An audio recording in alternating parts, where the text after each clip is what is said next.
எவ்வளவு அடிச்சாலும் திருந்த மாட்டியாடா. அம்மா தண்ணி வருதுமா, தண்ணியே பிடிமா. அக்கா எப்ப பார்த்தாலும் அம்மாவே வேலை சொல்லிட்டு இருக்க.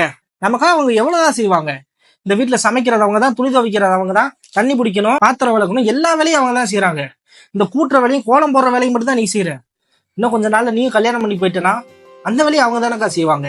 உலகத்துல இருக்கக்கூடிய ஒரு அம்மாவும் தனக்குன்னு எதுவுமே செஞ்சுக்கிறாம தான் பெத்த பிள்ளைங்களுக்காக இவ்வளவு வேலையை செஞ்சு தன்னுடைய கனவுகள் எல்லாத்தையும் தியாகம் பண்றாங்கக்கா. அவங்களுக்கு ஒரு பிள்ளைய என்னால ரெஸ்ட் கொடுக்க முடியலையே. பொம்பளையா பிறந்தா எல்லாருமே கஷ்டப்பட்டுதான்டா ஆகணும். நாளைக்கு நான் கல்யாணம் பண்ணி போயிட்டா கூட நானும் கஷ்டப்படதான்டா செய்யணும். இதுக்குதான் இந்த அம்மாக்கள் கஷ்டப்படக்கூடாது அப்படிங்கிறதுக்காக என்கிட்ட ஒரு ஐடியா இருக்கு. என்ன ஐடியாடா?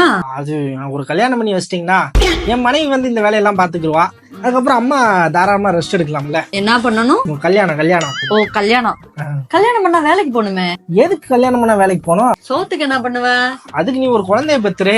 அந்த மாமன் படத்துல வர சூரி மாதிரி உன் குழந்தைய அப்படியே தாளாட்டி சீராட்டி வளர்க்குற. அதுக்கு மாசம் நீ உன் புருஷன் ஒரு சம்பளம் போட்டு கொடுங்க. எவ்வளவு அடிச்சாலும் திருந்த மாட்டியாடா.